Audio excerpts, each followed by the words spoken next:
Hop, ayan po, magandang gabi sa inyong lahat. Alas 8:06 ng gabi dyan sa Pilipinas. Mga boss, Chief Amo, sir, kamusta po kayong lahat? Ayan, sabi ni Wilfreda Bonacqua, asan ka na, Sir Mark? Nandito na po tayo, mga kababayan. At kumuha lang tayo ng kape, kaya medyo tayo ay na-late ng 3 minuto, mga boss, Chief Amo, sir. Anyway, mga bossing, kagaya po ng ipinangako ko sa inyo, no?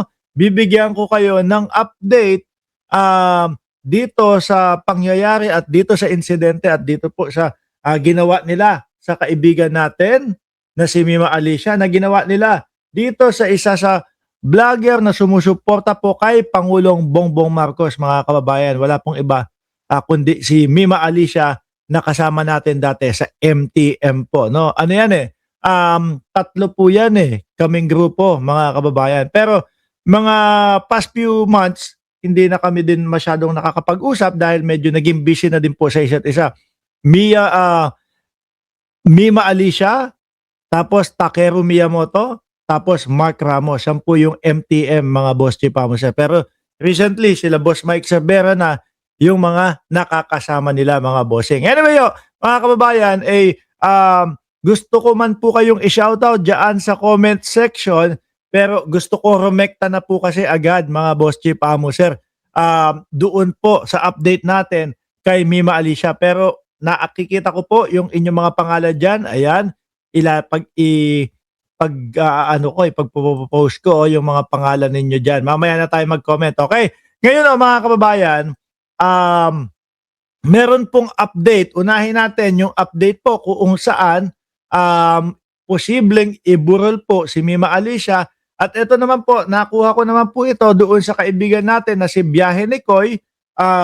Hindi ko lang siya na-message, hindi lang ako nakapagpaalam sa kanya na hihiramin ko, gagamitin ko yung video niya para yung mga hindi po nakakapanood kay Biyahe ni Koy, makita po kung ano ang update kay doon sa pagbuburulan po ni Mima Alicia, mga bossing. At kung gusto nyo din pong mapanood ng buong buo itong video na ito, wag nyo po puntahan nyo lang po yung channel ng kaibigan natin na si Biyahe ni Koy po, mga kababayan. Yan naman pong tao na yan, lagi nagme-message sa akin. Gamitin nyo yung video ko para lagi pong ganyan. Miski po nung mga panahon ng Kalye Serye, yan, sila po yung sila po yung mga nagpaumpisa niyan Si Biyahe ni Koy, sila Vince, sila Vincent, di ba? Medyo umibang landas sila Vincent, pero ayun, hanga ako doon sa mga tao na yun, kahit po sila ay napunta doon sa DDS side, pero yung tipo bang dahil naging magkakaibigan, hindi bumabanat ng sa kaibigan. Game na ako, masyado na ako madaming sinasabi. Pakinggan po natin si Biyahe ni Koy, mga kababayan. Yo, what's up? Good morning po. Magandang umaga po sa lahat ng mga kababayan natin nanonood ngayon. Ito na ho yung latest update sa pagbuburulan ni Mima. At masaya po ako na ibahagi ito sa inyo. At gusto ko pong malaman ninyo, mga kababayan ko, na ito na po yung latest. So sa lahat po ng mga kababayan natin na gustong makiramay kay Mima Alicia, mga kababayan ko, kagaya nga po nasabi ko sa inyo, isa po ako sa nag-aayos ng pagbuburulan o paglalagakan ng kanyang mga labi, mga kababayan ko. So darating po na Lunes, mga kapatid. Lunes. Tentative pa po ito, tentative. Pinagtinitignan pa po namin kung saan. Pero ang pinaka-final po, mga kababayan ko, is sa Santuario. Yan, mga kababayan ko, Santuario po. Santuario. Tama ba? Ito ba yung sa may San Juan? No, yung Santuario sa may San Juan? Santuario po dito sa may sa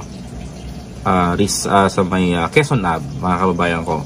Sa mga kababayan po natin na bibisita sa darating na ang pinaka-final po is, mga kababayan ko, ay ang target date po namin na mailagay po ang kanyang mga labi is sa darating po Lunes. Sa Lunes. Sanctuario, Quezon Ave ba yun? Hindi ba yun yung parang galing kung manggagaling ka sa may ano, kung manggagaling ka sa SM Santa Mesa, didiretsuhin mo. Eh hindi, baka kayo yung mas nakakaalam. Andali para doon sa mga, siyempre gusto, madami pong mga followers. Yaan pong si Mima Alicia, mga bossing. Siyempre yung iba, walang panahon na maghagilap, maghanap, mga kababayan, santuario. Oh, tapos Quezon Ave. Eh, tignan na natin para kumbaga easy na makapunta yung iba ho, mga boss chipa mo, sir. Okay. Oo. Eto. Eto ba? Kung hindi ako nagkakamali, paki-check nyo nga ho, mga bossing. Oh, ayan. Yan ba? Yan. Sabi ni Tina B, galing ako kanina dyan. Sabi ni Birrel Valencia sa Araneta Abyan, no? Ayan. Yaan. Yaan, tama. O baka may mga pupunta, baka may mga papunta doon, eh, yan yung makikita nyo. Di ba? Mga kababayan, yan yung pinaka-building. Tama, o, yun. Buti na lang, nandyan agad si Ma'am Delia Rosario. Mabilis sumagot. Opo, yan, Boss Mark. Okay? So, babalitaan ko na po kayo. Si Mima po, mga kababayan, ay 3 araw dito sa Maynila Okay. at iuuwi po siya ng Samar. Sa lahat po ng mga kababayan natin para ipaalam po sa inyo. Okay? Pinapaalam ko po sa inyo kasi marami ho gustong makahingi ng latest update. Kasi alam niyo ho na ako ho yung isa ho ako sa mga nag-aasikaso kung saan ho ibuburol si Mima, saan ho dadalhin, saan ho ito ho yung aking update, mga kababayan ko, para ho sa inyo. Yan, si Biyahe ni Koy kasi ang nag-aasikaso talaga. At yung iba pa nating mga kaibigan. Si Mark Ramos naman po, nandito tayo sa ibang bansa, mga kababayan. Kaya expect nyo na, wala ako doon. Hindi ako makakapunta. Pero kung nataon na nandoon tayo, panigurado, gagabi-gabihin ko na dalawin si Mima Alicia. Pero, basta, no, kahit po ang inyong lingkod ay nandirito, makakaabot, hindi ko na lang sasabihin, pero kumbaga, ang Team MR po ay mararamdaman nyo din doon, mga kababayan. Okay? Team MR, ha? Team Mark Ramos. Tentative pa po ito. Tentative. Ulitin ko, tentative. Pwedeng mabago, pwedeng hindi mabago, mga kababayan ko. Okay? Pwedeng mabago, pwedeng hindi mabago. Okay? Mga kababayan, kinig po, ha? Para hindi na po kayo nahihirapan magtanong at nagme-message kasi hindi ko po kayo ma-replyan lahat. Mga kababayan ko, hindi ko po kayo ma-replyan lahat. At ginawa ko na ho ito para for public information. Marami ho nagmamahal ng mga kababayan natin kay Mima Alicia. Ayan, at marami hong alam niyo na, nanghihingi ng information kasi nabanggit nga ho sa inyo sa vlog ng iba na nalaman nyo ho na ako ho yung nag-aayos, ako ho yung nag-aasikaso, ako ho yung isa ho ako sa mga nag-aasikaso, even tumutulong upang mag-asikaso rin sa kanyang pamilya na nandito sa Metro Manila.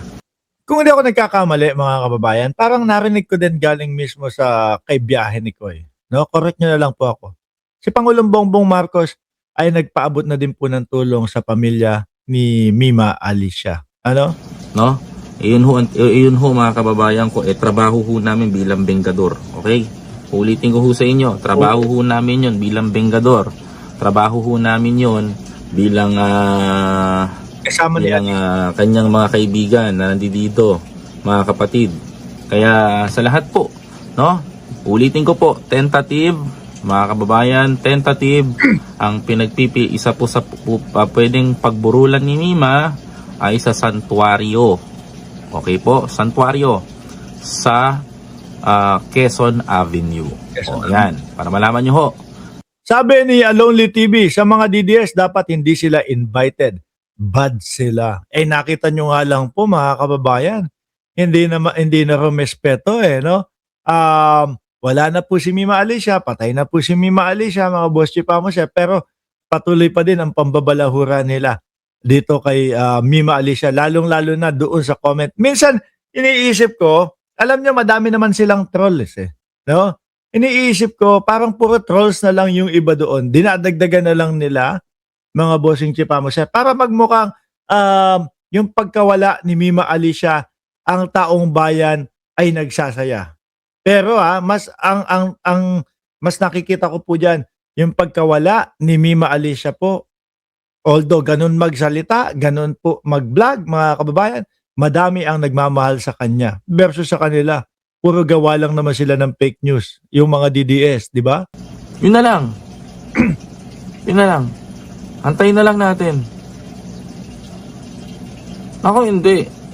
Pag may namatay sa mga yan, maranasan nila yung naranasan natin, putsang ina, bababuhin ko rin sila. Hindi ho kasi talaga may iwasan. Lalo na ganyan, mga bossing, di ba?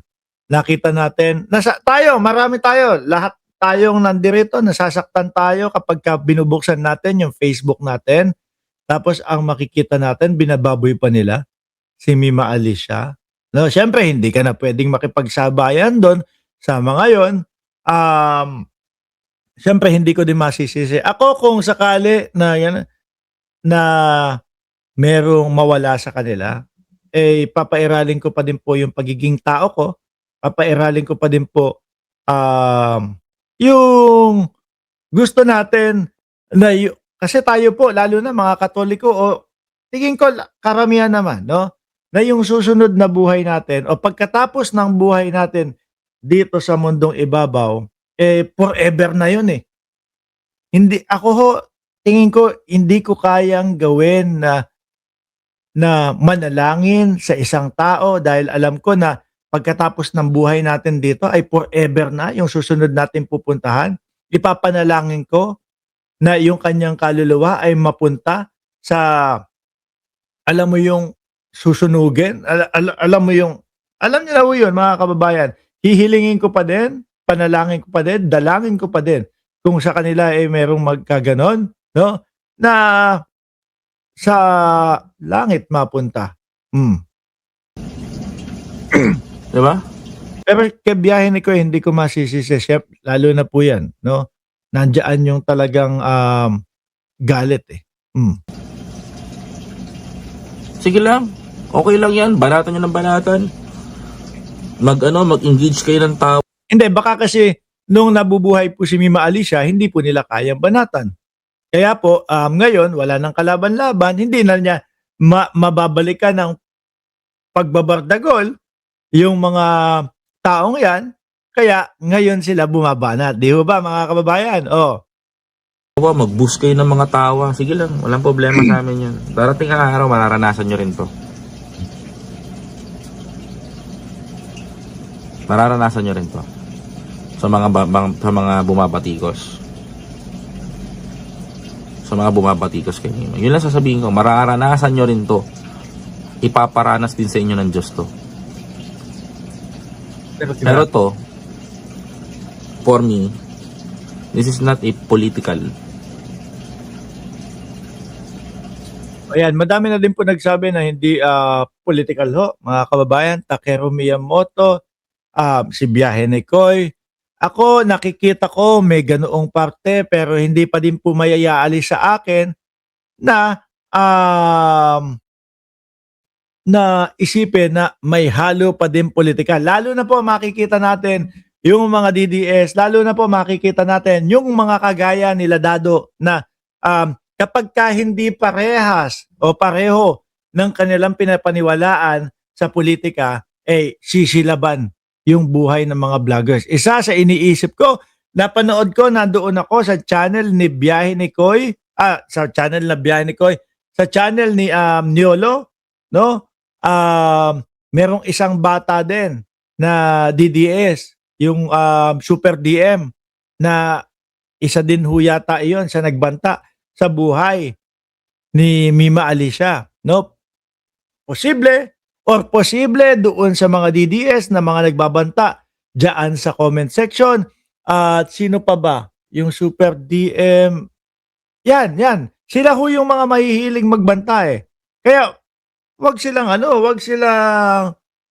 aarte-arte na, bakit dinadamay ninyo kami diyan? Bakit ako ang dinadamay nyo diyan? Kasi yaan yung premyo ninyo ng pagbabanta. Talagang masasama ang inyong mga pangalan doon sa mga person of interest ho, mga bossing, 'di ba? Si Boy Lighter, pati si Boy Lighter, totoo. Hindi ito sakop ng politika. Yun lang. Yun lang. Iba yung angulo nila, iba yung angulo na nakikita ko eh. Nakita niyo yung mga DDS, si Lucifer Lambo, pangalan pala Lucifer Lambo na. Ayutin mo naman, madtalita pa lang, bulol-bulol na botet mo. Diyos ko naman, yung vlogger nyo nga, ngongo. Tapos, eto, bulol lang ako sa letrang R. Ang lakas nyo, yung vlogger nyo nga, pingas pa yung uso eh. Diba? Tapos yung si defensor nyo, pingas din ang uso. Anak ng putik naman nyo yan. Tapos, tapos, ganyan lang. Wala bang mas masakit, wala bang mas malalim na pambabas dyan? Tapos yung isang vlogger nyo, may banil dito. Kayo ha? Gabi kayo kay Mark Ramos. Hindi, totoo, di ba? Pingas yung nguso ng ibang mga sa inyo. Yung ibang mga vlogger ninyo. There's something wrong.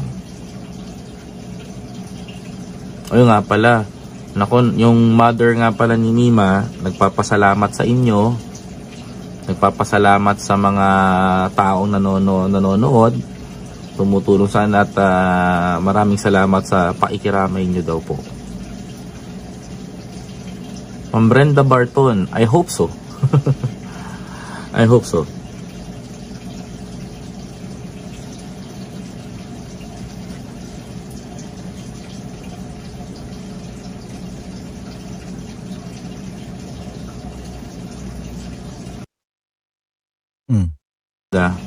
Hello po sa lahat ng mga kababayan natin. But anyway, mga kababayan ko, ulitin ko po, bago ko magpaalam mga kababayan ko, bago magpaalam ngayong umaga, hello po Tita Cherry Hidalgo, bago po ako magpaalam ngayong umaga mga kababayan ko, sabihin ko na sa inyo na tentative date po, Kuya Koy, pasabay kahit. Sige po. Okay. Tentative date mga kababayan, Lunes, at posible, sabi nga ni Biyahe ni Koy, maaaring mabago, maaaring hindi mabago. Sanctuaryo daw po mga kababayan. Sinasabi ng mga nasa comment section is yun daw po ay nasa Quezon Ave, mga boss chief sir. Open for public, ibubukas po sa mga kababayan natin, ibubukas po sa mga followers at nagmamahal kay Mima Alicia po, mga bossing chief sir.